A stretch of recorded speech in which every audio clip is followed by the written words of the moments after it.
La mayoría de los órganos nobles que tiene el organismo, o de los órganos importantes, Carlos, generalmente están envueltos en una membrana.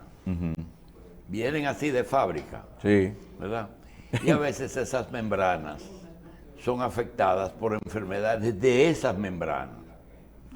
Y la doctora Ana Robles nos va a hablar de una de las más importantes, si no la más, que es la que envuelve el órgano maestro. O sea que cerebro. entre el cerebro y el cráneo hay como un amortiguador. La meninges. Meninges. Doctora, bienvenida a la revista. Gracias, doctor. Meninges y meningitis. Perfecto. Sí, el tema que nos toca abordar en el día de hoy es meningitis. ¿Pero qué significa meningitis? Meningitis significa la inflamación de las cubiertas que cubren el cerebro. El cerebro está... Lo digo en plural, las cubiertas. Las cubiertas, Es más de porque una. son tres. Y se desliza una sobre la otra. No, están separadas más o menos, y les voy a decir, por ejemplo, la más externa se llama la dura madre, que está más en contacto con la parte ósea. La media se llama la aracnoides y la capa más adosada y más interna es la pía madre. La aracnoides y la pía madre constituyen lo que se llaman las leptomeninges. Y ahí es que básicamente se produce la meningitis. Entonces, meninges, itis, inflamación. Generalmente esta inflamación del cerebro puede estar causada por un microorganismo, que puede ser bacterias o pueden ser virus. La mayoría de las meningitis, las más frecuentes, son de origen viral en un 80%. Si ahí adentro entra algo que no debe estar ahí, por ejemplo, un flujo, un líquido o posiblemente el residuo de una sutura mal hecha, puede también afectar eso y causar una meningitis. Claro, pero para que una bacteria llegue a las meninges, tiene que seguir, tiene que romper varias barreras importantes para que éstas puedan llegar al cerebro. Entonces es importante saber que la meningitis no es una enfermedad primaria del sistema nervioso, que es una enfermedad secundaria a un foco infeccioso que tenemos. Dice que no se inicia en las meninges No la se infección, no. proviene. Antes de seguir, porque la memoria me traiciona, Carlos Alonso, un servidor, y creo que la doctora también, quieren llevarle un saludo especial a una neuróloga. Adelante, doctora. Sí. Bueno, un saludo muy especial a la soberana, a la doctora Gretel Franke, que recientemente fue reconocida por su liderazgo en neurología, basado en sus servicios humanitarios y una entrega desinteresada a los pacientes del Hospital Salvador B.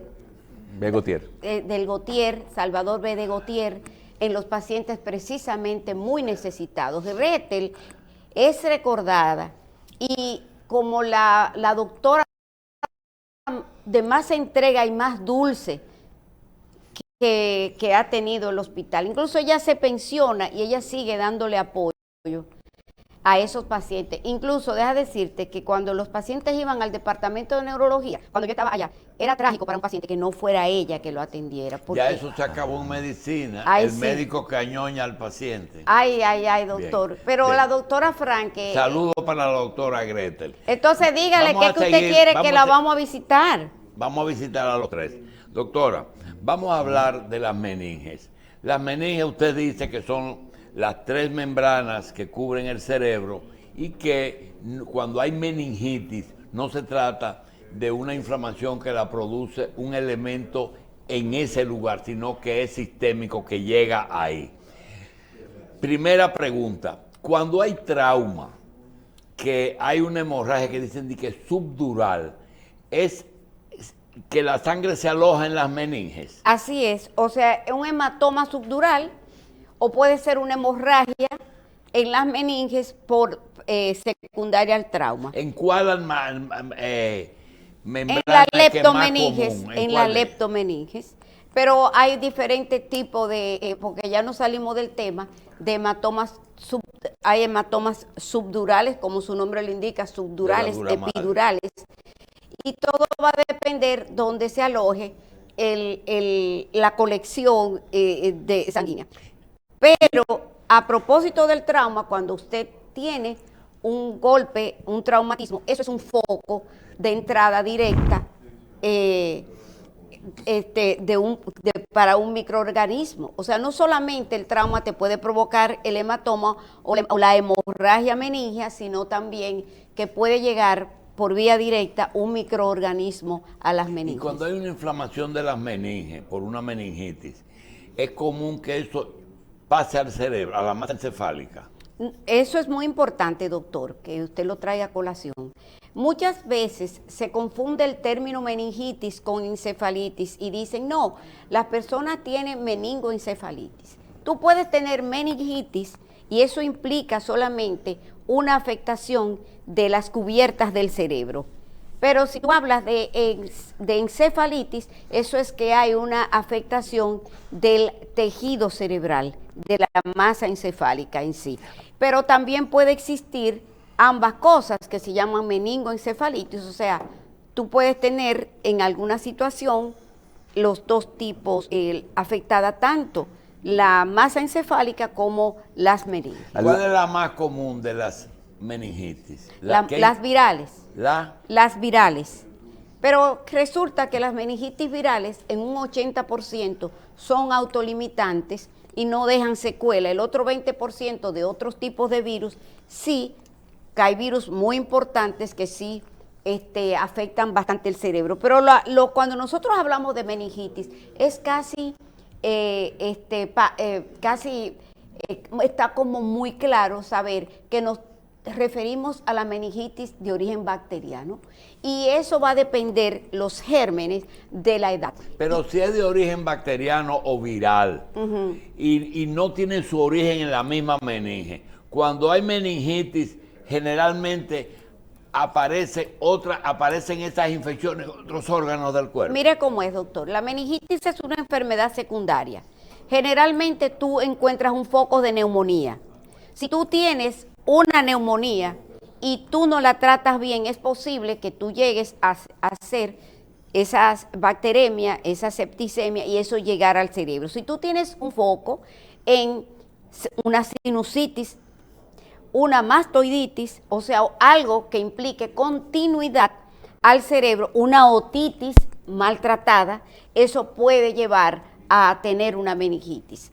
Entonces, no solamente las bacterias, los virus, también hongos pueden provocar meningitis, pero también bacterias más raras, incluyendo el de la sífilis, o sea, el Treponema pallidus. Nos dice que no es que es fácil, pero puede llegar a tener el origen fácil, una neumonía, una sinusitis. Pero ¿cuáles son los síntomas de cuando está instalada ya la meningitis? Correcto, o sea, la meningitis tiene signos que le decimos signos cardinales y mi maestro, el doctor José de Jesús Jiménez Almonte, padre de la medicina, me enseñó que la meningitis era la enfermedad de las 4 C: cefalea, convulsiones, rigidez de nuca y constipación. Entonces, pero el signo cardinal y básicamente sistémico más importante es la fiebre, es un síndrome febril con cefalea, convulsiones o alteración del nivel de conciencia. Y esa meningitis, una mamá, un papá que llega a una emergencia con un niño convulsionando, ¿la meningitis en niños es una variante o es de lo mismo que estamos hablando? Es más o menos de lo mismo, lo único que los microorganismos varían dependiendo de la edad. O sea, por ejemplo, en bacterias en niños, generalmente el hemófilo influenzae es más frecuente que en yo niños. Tengo un cuento el porque meningococo una mamá llegó a una emergencia con un niño convulsionando y le preguntaron si tenía seguro y ella dice, te digo ahora después que me le baje la fiebre.